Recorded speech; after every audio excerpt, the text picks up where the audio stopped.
what we're going to do tonight is, first of all, give you a little bit of background on the radar and a little bit of how it comes about and how we put it together. And then we're going to go through it, and we're going to get, there's a lot of stuff there. And so there's certain things that we have chosen to talk about, some of the things that are new or we think might be particularly relevant or that we're more passionate about. So it's unlikely that you're going to see something coming out of ThoughtWorks that is the polished official opinion of ThoughtWorks, the corporation. You know, it's really the separate opinions of 16 or 17 different people as much as we can kind of agree. And a lot of times things are on the radar because there was an individual who was passionate enough to argue with the other people on the tab to get it up there and to that feel really strongly about it.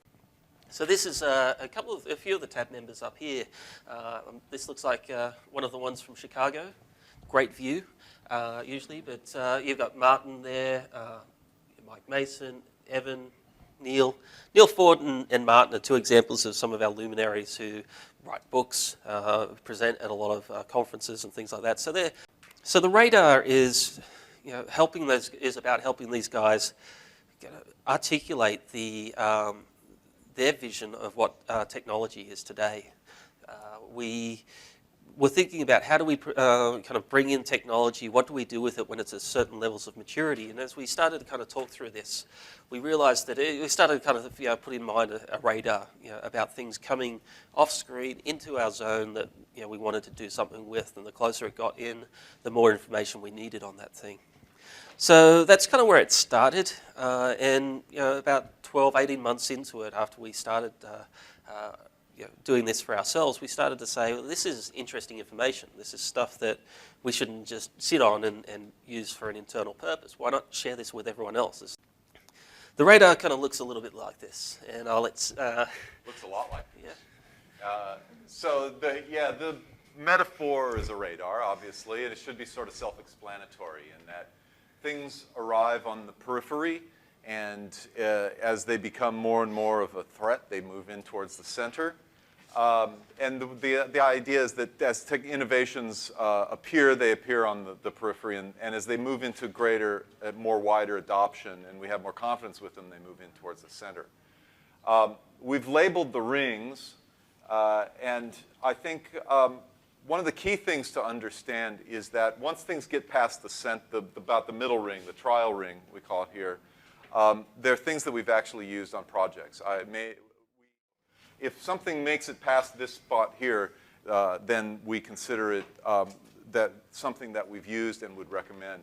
If it makes it into the center and the adopt, it's something that we absolutely would expect people, if they're starting a new project where this particular technology would be applicable, that it's something that they would consider and use. The radar metaphor breaks down a little bit when you get out to this. There's this double line, and there's this thing called the hold ring out here. The hold ring, the official line is proceed with caution. But it's really things that if you were starting a new project today and you chose one of these technologies to implement it, we would question your judgment. We do custom software app development for enterprises. So that's what this is about. It's not all of technology, right? You're not going to see anything on here about embedded systems for refrigerators. You're not going to see anything here. Probably if you were a web startup, you might see some things on here that where you might have a much higher appetite for risk, and you might wonder why some of the things that we have in the trial or assess rings aren't already in the adopt ring. But so this is really aimed at the kind of projects that we do and the kind of customers that we have. So if something doesn't move for three consecutive radars, then we take it off. We let it fade. So as things move into the center, they move into the kind of the black hole of general usage and adoption, and we take them out. So there's a lot of stuff that's absolutely commonplace that we approve of that isn't up there. These are things that are moving now. Yeah, so let's start going through the quadrants. So the first thing that we're going to talk about out of here, we're going to pick out a couple of things and talk about them because that's what we're interested in, or that's what we think is topics that are extremely relevant to the audience. One of the things we did about at the start of the year, about 6 months or so ago, we had Martin Fowler and Neil and a few others out here, and we were talking about continuous delivery. We had a panel discussion as part of our tech briefings, which was fairly well attended, and we'd like to think that that was the topic of continuous delivery. We probably realised that Martin's a bit of a draw card as well. He's a bit of a pin-up boy for all of us. But essentially, the continuous delivery thing is something that we've seen a lot of interest in, both from the companies that we work with and also a wide array of companies that are now looking to offer services and products in this space. It's amazing just to see the amount of email that comes through in my inbox about different offerings in this space. So I think it's an important thing to realise that it's. I hope that that this means that continuous delivery is a good thing. That it is something that others are doing for the right reasons. Because what it should be about is making software easy to deploy, rapidly, safely, securely, in a repeatable way. You write an article, you write a piece of content, and you go through a certain workflow, and it's a push of a button to approve that content to go into production. The question is, why don't we do that with software? Why is it so hard for us to get it into our software systems, in our production environments? The reason is because we don't automate it all, I think. So we need to rely more heavily on automation, which requires us to move manual inspection into automated inspection as much as possible. So testing, automated testing of a unit at an integration at a system level is important as part of this continuous delivery approach. It's about change management. It's about configuration management.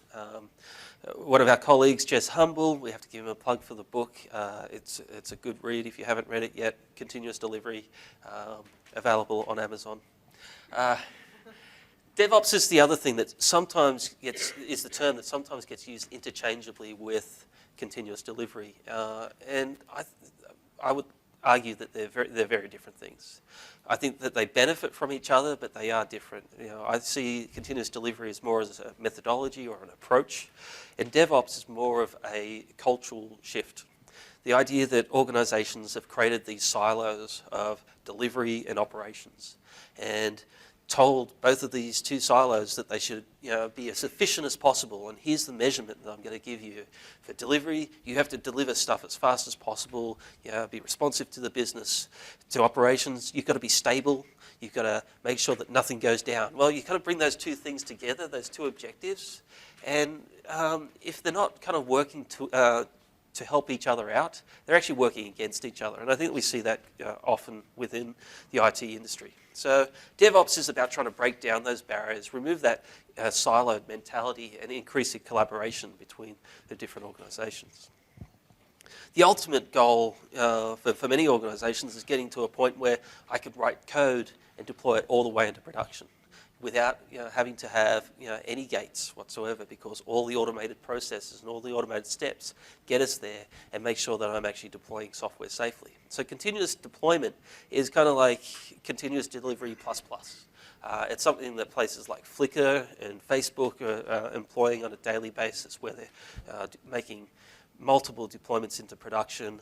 They're using A/B testing and other kinds of feature toggle type of functionality to be able to just turn on new functionality to a small audience, so they can test the ideas and their concepts before they start rolling it out more broadly. So essentially, they turn their users and their consumers into testers to do the UAT, and it's out there in that production environment. And I think most people are receptive to that. If you set that culture, you set that expectation, users will warm up to it. The last thing, and the first thing that we'll talk about being in the hold ring, is that we would advise groups to stop relying on manual techniques to maintain their infrastructure. So this is about making sure that those changes that you make to your firewall devices, to your network infrastructure configuration, all those kinds of things aren't by logging in, making a change with a terminal prompt and a VI editor. It's about what we want you to do, or what we think is the right thing to do, is to make that an automated process. I think a few months back, someone wrote a blog entry saying that if you've logged into your production system, stop. That's a smell. It's a smell that you're doing something wrong. Okay. you shouldn't have to log into your production systems. You should have automated tools to be able to make those deployments for you. And you should have tested those tools in all the scripts that you're running to do production deployments in multiple environments before you've gotten there. So essentially what you're doing is you've got no risk deploying into production is the goal, or it's very minimal risk. The ideal is that rather than waiting 3, 6, 12 months for a release where we've packaged up a lot of different new functionality for a website or for an enterprise application, which is has a huge amount of risk associated with it because there's so many changes that are going through. Why don't we do it one at a time? Why don't we do it, 2 or 3 things at a time? We should be reducing the risk rather than making it worse because deployments are painful. And so what we'd suggest, and really the positive of this is what we'd say is around the adopting space, is the continuous delivery of the DevOps piece, which is relying on automation to worry about, to be able to manage your infrastructure, to be able to manage the scale of your infrastructure that it's moving towards with the huge amount of virtualization that you have, to be able to treat machines with really the one set of scripts, one set of tools and things like that.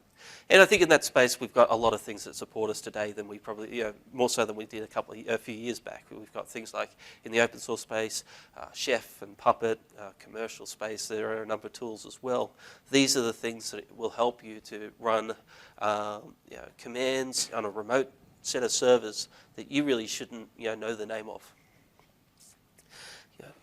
The next part, and this is probably just handing off to Scott. I can't think of a nice segue between continuous delivery and agile analytics. So I'll just say here. Yeah. So we noticed that there were a lot of items that came up during our discussions that have to do with an area that I think some people are starting to call agile analytics, which is getting away from the data warehousing and business intelligence. But we're really talking about doing data warehousing and business intelligence in a different way.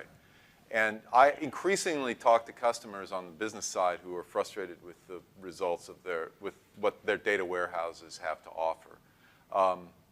I think that there's a number of reasons for this. I mean, one thing is that data warehousing is like one of the last bastions of big upfront design, lock everything down, lock your schema down, your physical data model before you start implementing anything. It's also the notion that data warehouses are kind of passive repositories of historical information. I was talking to one guy a few weeks ago, a data warehousing professional, and he said, you don't understand, your agile techniques and your test-driven development doesn't apply here because the data warehouse doesn't do anything. And I would then ask why they spent $100 million if it doesn't actually do anything. But that's not what he meant, and that wasn't the emphasis of the words that he happened to use. He said it doesn't actually do anything, and what he meant was that the asset is the information. The asset is this repository of information, and you do various things to get the information in there, but it's not really a system that has behavior to it necessarily. But I think this is changing, and those systems, were the systems of dimensional modeling that allow you to run analytics over historical data serve the needs of the CFOs, but they don't serve the needs of the CMO. They're not providing the kind of insight we need into customers' behavior that most businesses want. Much more rapid turnaround of their data from a sale or from activity online so that they can use that to respond to really rapidly shifting business landscapes. So how do we do that? I think let me tell you a story about a customer that had this problem and how they addressed it, and maybe bring up some of these things along the way. So this is a publishing company that sells advertising. They make their money on advertising that they put in a print book. And that's still, that has been their business for many years, and they've developed a whole data warehousing infrastructure to support that. But what's happening is, like most publishing companies, their business is increasingly online, and they sell advertisements now for their website. They sell advertisements that get shared with syndication partners. They sell advertisements that appear on people's mobiles. They even have voice mobile interaction. So how do you bring all of these channels in the rate at which this information arrives, like 600 events a second of people clicking to feed back to customers to tell them how effective their ads were? that's a really big challenge. And there was no way that their existing data warehouse was going to satisfy that. The latency, to get the latency on, the short latency on the data and the quality of the data and incorporating all those channels. So what they did is they decided they had to build a custom system. They needed to get these reports out. But the way they went about building it was not to design a dimensional model and then spend a lot of time with ETL and cleansing the data and then decide what kind of reports they're going to run. They said, what are the reports we want to run? What are the decisions that our customers need to make? What kind of data do we need to give them? And then let's pull that data through. Let's just pull the data through that we know that we need to satisfy, that we can quickly get a certain kind of data, get it turned around, show it to the customer, see if that's useful to them, and then change it and iterate on that if we need to. So this is, right out here, we have this decision-driven BI. And what we're trying to convey with that is that the data warehouse doesn't really have any value unless it's helping you make business decisions. And so you need to understand first what those business decisions are, and then what we would like to do is iteratively build up the data that we need to be able to support those decisions. And what we want to drive to is event-driven business intelligence. So this is difficult to achieve. What we're talking about is being able to issue a query and have some complex event processing that updates the results of those queries, perhaps through a dashboard or through alerting as events arrive into the data infrastructure. Moving on to tools on the top right of the radar. It's a little bit more spread out. We've got a couple of things to talk about here. I'm going to talk about first mobile platforms and just mobile development. One thing that we've been asked by customers around the globe right now is, do you write a native application for a mobile device or do you write it for the web? And of course the answer to that is it depends. When you then say that is, well then should I use a cross-platform? Yeah. Are you also going to, can you use a cross-platform mobile tool as well? And that's another aspect of that whole question. Native apps are obviously, we all know the benefits that they bring. They bring client-side execution. They bring native integration with the components of the device. So being able to take photos, scan barcodes, use the gyroscope, the GPS features and all that kind of stuff is easier to do with a native application. With a web application, you're now working with JavaScript, HTML, you're in a security model that you have less access to the device features. Cross-platform mobile tools are trying to kind of bridge that gap to some extent as well. Websites should work across most browsers pretty well. Tools that can target multiple platforms as native applications. And for those of you that were around when Java was first launched, it was write once, run everywhere. And quickly we worked out that was write once, test everywhere. And it's the same thing with these tools.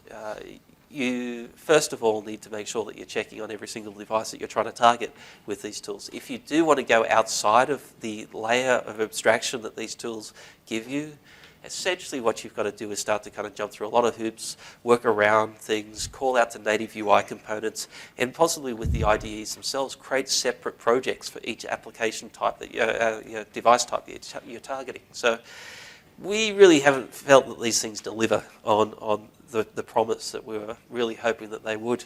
We've tried it on a number of projects throughout the world and just found that they fall short. Native applications, on the other hand, we found it is giving you the right experience for the right kinds of applications. But being able to port one application to another environment isn't just a porting of Objective-C into Java. There are also other usability requirements when you move from something like an iPhone or an iOS type device into the Android space. You have different hardware configurations, you've got different sizes of screens, you've got physical and soft keyboards, you have different camera specs and all those kinds of things. And so writing something in iPhone is not going to be the same as writing it in Android and vice versa. So being able to kind of port those things across, it's not as trivial as just saying, we've done it once here, let's do it here again. There are some differences. The two other things I've got highlighted here is still, firstly in the mobile space, is jQuery Mobile. We've seen the benefits that jQuery has in web development. I think most projects that are starting up, especially enterprise projects that are running web applications or web front ends, are probably putting jQuery into their stack pretty quickly because it just gives them shortcuts. The last one that we have there up in tools, and I'll talk more about JavaScript in a minute as well, but basically Backbone.js is a library that introduces the model view controller kind of paradigm to the JavaScript code bases. The idea is that, and Google acknowledged this through a leaked memo a month ago, is that JavaScript code bases are getting extremely huge and are difficult to manage because of the nature of the language. You don't have namespaces, you don't have modules, you have to kind of work around the language to introduce those kinds of things. So Backbone is one library that's trying to help you with that by introducing MVC to that space. Okay, ESBs. I should say at the outset that I spent many years before ThoughtWorks working for an ESB, a vendor who sold ESBs. So I've kind of seen this from both sides. And I spent a lot of time trying to help people use them not in a harmful way. And we've had ESBs in the hold ring for a number of issues, and it's one that gets a lot of attention, because it's almost an article of faith that if you're a modern business, you're going to do SOA, and if you're going to do SOA, then you have to buy an ESB, and then you're done.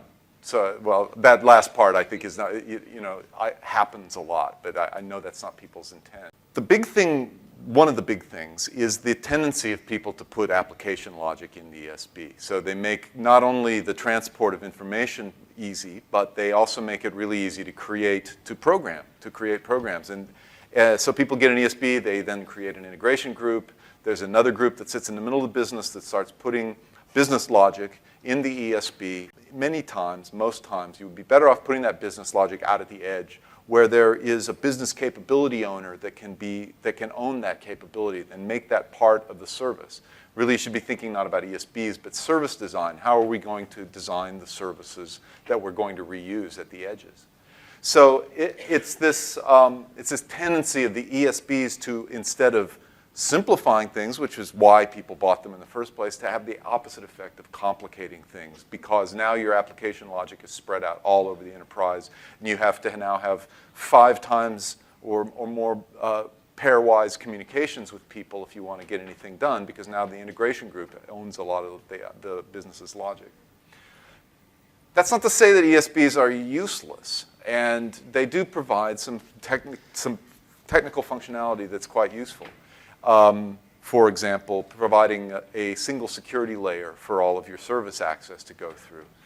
Providing a choke point for clients that you may need to throttle back their access to services. You may need to filter out certain clients. You may need auditing and logging of people that are accessing the service all at a common point. And these are all useful functions that ESBs provide. But what we think is that there are a lot of other ways, and also message delivery. So there are a lot of other ways to get this functionality without buying an ESB. Moving to using the web as a SOA implementation platform, but there's still a place in low latency where you need guaranteed delivery of messages to manage many clients who have to read a message once and only once and guaranteed to process that, where message-oriented middleware has an application. And if you ask me, like MQ series, WebSphere MQ it's called now, probably one of the best software products IBM ever created. It's simple, it's robust, it's inexpensive. There are definitely places for message buses. Another really interesting thing is the N service bus. If you've used N service bus in the .NET world, it's a really great piece of software that provides some of the additional things around MSMQ that make your system more robust and reliable. And it provides a two-way messaging channel. But it doesn't give you the opportunity to start putting application logic and BPL and BPEL and stuff in there. But the trend we see is that people going from ESBs, there's more of a trend nowadays towards service gateways. So the service gateways provide that layer of They can do protocol translation, which I don't know, but they also can provide a variety of security, a variety of authentication mechanisms. You can do SAML and OAuth, and you can have key management, key-based access. You can filter out certain users. You can throttle certain users. Things like Layer 7, I guess, is one product that falls in that category. But I think in a lot of cases, what people are getting out of these gateways, it could just as well be served by reverse proxies. I mean, really, what is that? It's a reverse proxy that's providing some filtering of connections and some connection management out in front of the application. And people often ask us, why is caching reverse proxies up here? Because it's old school. Like Squid's been around for a long time. You can always configure Squid as a reverse proxy and put that out in front of your web. What we don't see is people in the enterprise always aware of this. And there's sometimes people are surprised. It's not a part of their design. It's a kind of an afterthought, like we talked about with caching before. And people are surprised at the improvements they can get in their performance by putting a reverse proxy out in front of their websites.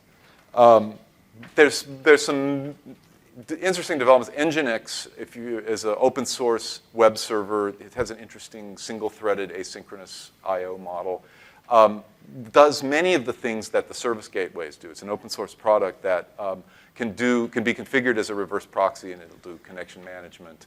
It'll do manage a variety of authentication protocols for you, and it has a third-party module API that allows people to write plugins for it to do a variety of things. So it's an interesting alternative to some of the commercial gateway products, I think.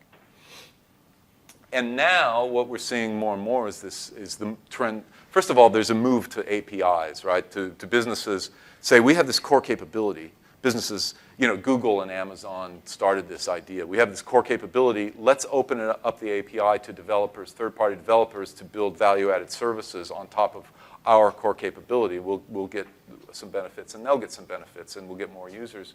So there's this demand for API management services. So this is what the service gateways do is also offered by a number of vendors as software as a service. So things like Apogee, and it's an interesting development. It's a new kind of paradigm.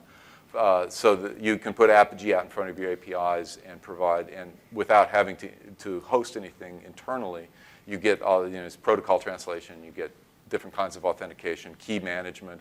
A lot of these things are commodity technical functions that you don't need to worry about. So they cost a lot of money, though. So a lot of the customers that we deal with evaluate them and then decide that they're probably not getting enough revenue from their APIs to warrant investing in one of these services. But there are customers who are that are heavily dependent on their APIs that find it useful, and big customers like Flickr. Okay, so moving on to languages. I'm going to start out with talking about something that hasn't moved on the radar for some time. It is a circle, and that's JavaScript as a first-class language. We actually get asked about that a bit. It's very hard to convey just in the few words that the radar allows us to, what we're really trying to suggest to our audience. What we're saying here is that JavaScript is a part of many of your web enterprise applications, with web interfaces. All of the kind of interaction, some of the client-side validation that you're doing, button clicks, all these different things rely on JavaScript in which to operate. The problem is that a lot of us kind of think about Java and other enterprise languages or server-side languages as the things that need to be tested because that's where our business logic is. And so we kind of do test-driven development, or just test after development as well. And the result is we build up our test coverage there, and we're pretty happy with it. We refactor it, we remove duplication, all that kind of stuff. But as soon as we get into the HTML side of things, that's not really a serious space. That's not a serious language. HTML, that's just graphical stuff. JavaScript, that's just helps me do stuff with HTML. So I think that's a shame because JavaScript is a powerful language, but also it does so much. It is probably more widely deployed than any other language right now. It's available in pretty much every browser on every desktop in the world. It's on countless iPhone devices, Android devices, Blackberries, etc., etc. So it's a runtime environment that is out there. It's not going away anytime soon, and we are using it, and yet we're not treating it with the respect that it's due. So as a result, we're seeing lower quality in that space. We're seeing people, creating breaking fixes because of their inability to use JavaScript correctly, or because they haven't tested it and they aren't able to refactor it very efficiently. HTML5 is one of the things that kind of backs up that opinion, in my opinion. So HTML5 is something that I think is ready to use now. It's not a standard. It hasn't been made a recommendation by the W3C, but a number of the browsers have implemented some core features in it. A lot of the CSS features that they've implemented are pretty stable across browser, although you do have to use specific browser-specific tags, but that's not too painful from my own experience. The other point that I'd throw out there is, while I've just kind of said how cool JavaScript is, that we should treat it with respect that it's due, the other thing that I'd talk about is a language that kind of sits on top of it, so you don't have to deal with it at all, and that's CoffeeScript. This is one of those languages that I think is constructed in a way so that you're doing less with JavaScript. You're removing the noise that some of the JavaScript syntax introduces. The braces are replaced with white space and indenting. Yes? What about jQuery? jQuery? Yeah, haven't got that up yet. jQuery, I think, we would put that well into the adopt quadrant. Microsoft have taken that on board. And I think that the jQuery is a good library, a good tool, which can be used from CoffeeScript as well. CoffeeScript gives you a more shorthand syntax for defining functions, for defining properties. It has a better concept of scoping and tries to kind of steer you away from global scope. So it's a safer language, but it still compiles down to JavaScript and runs in the browser. Why is that different to GWT? Because I think, as the CoffeeScript guys say, even on their website, it's CoffeeScript is just JavaScript at the end of the day. So they're not trying to remove you from that paradigm of developing JavaScript. And that probably points to some of the other things, which is Haml, Sass, SCSS, and less. Those are similar kinds of tools. Haml, that's for HTML, where you're actually removing a lot of the angle brackets and you're using indentation to kind of denote collections or nesting and things like that. Sass in SCSS, similar again. Sass was trying to do this to CSS, but I think the group that's working in that space have decided that the braces aren't so bad for CSS, but they've introduced things like inheritance and reuse and mix-ins and all these different concepts to kind of make it simpler for you to work in that space. So these are tools to help you be more efficient in the target environment, as opposed to kind of abstracting you all the way away from it. The future of Java is somewhat uncertain right now. It's uncertain enough that we advise our customers to be thinking, what are you going to do? There's a number of possible outcomes of what's going to happen to Java, but the landscape that made Java the popular language that it is doesn't really exist anymore. And you need to be thinking, how are we going to take advantage of our Java assets? How are we going to use our Java skills in the future? And what are we going to use as an alternative if it isn't going to suit our needs? This causes me a lot of distress, as my involvement with IT has kind of paralleled Java's development over the last dozen or more years. And I really didn't think we'd be in this position. It would have been hard to imagine 5 or 6 years ago that we would be in this position questioning whether Java is really going to be an open, consistent, widely adopted standard. But the fact is, there's a number of things. There's the legal, I could talk about this from, it's unbelievably Byzantine, the legal entanglements between Oracle and Google and Apache, and why the Java community process isn't really moving forward right now. So new JSRs aren't really getting through. Prominent people like Doug Lee have withdrawn from the Java community process, and Apache isn't participating. So and they're just stonewalling everything. So that hasn't really improved in the last year. And a lot of that has to do with Java J2ME, and I could go into it, but it'd take more time than we have here. Another thing is that the Java the language just hasn't matured. I mean, Java the language has not evolved much in 5 or 6 years. Between 1998 and 2006, Java Sun put out a new dot release of Java about every 2 years. But that stopped in 2005, really, with Java 6.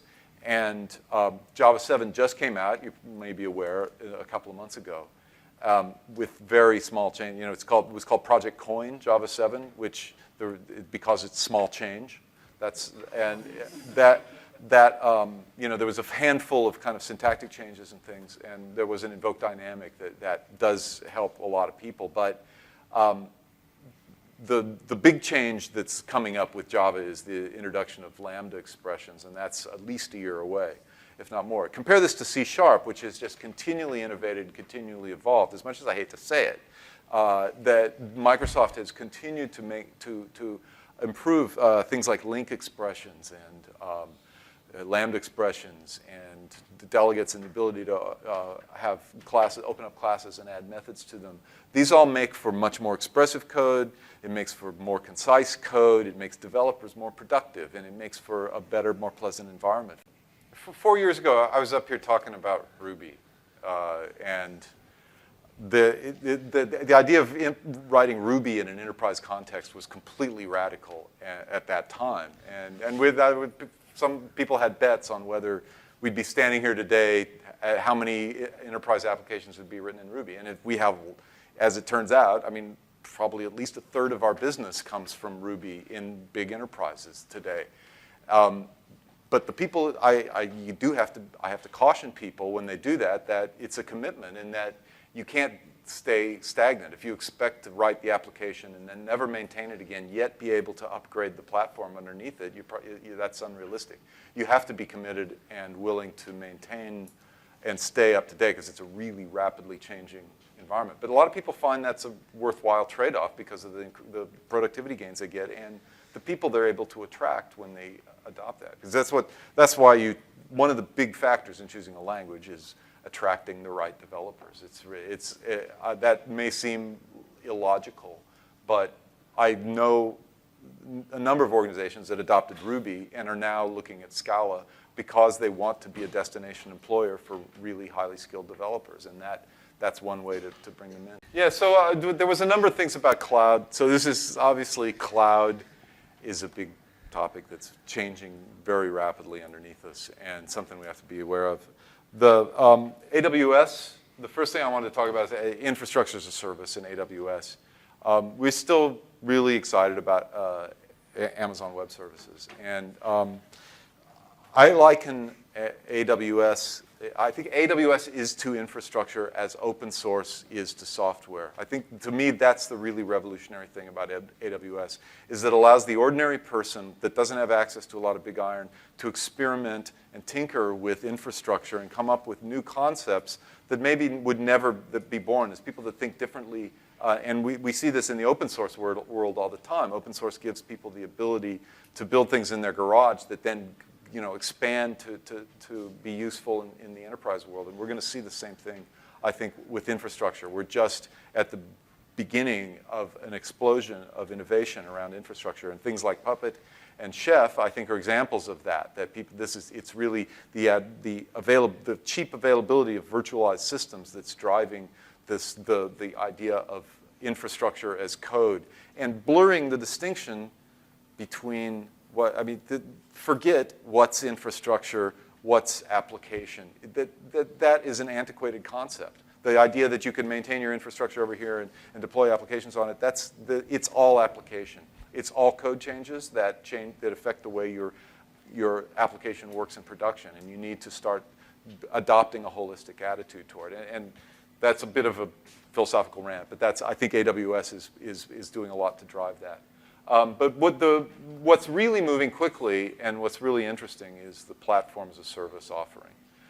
We have a few of them up here: Heroku, Cloud Foundry. Obviously, in the .NET space, there are Azure. We still, at ThoughtWorks, see Heroku as kind of the gold standard of these. It's hard to imagine a more simple, elegant way to deploy an application into a cloud platform than the way Heroku's implemented it. They've done a really good job.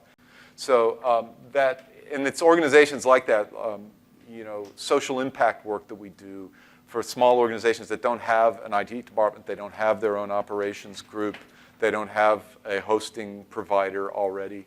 That's who's really getting a lot of value out of these. So VMware is in the space. Both vFabric and Cloud Foundry are owned by VMware now. Cloud Foundry is started as an open source project. It's still open source, has an open source component to it, but it's also a platform as a service that you can deploy a number of different applications to, just like Heroku. It started as a Java, and the ability to deploy Spring applications across, and both of these are closely tied to Spring Source, which they also bought. vFabric's really a different approach, a virtualized approach to the application servers for running Spring applications, Spring-based applications in a clustered environment. So one other area that I talk about is Node.js.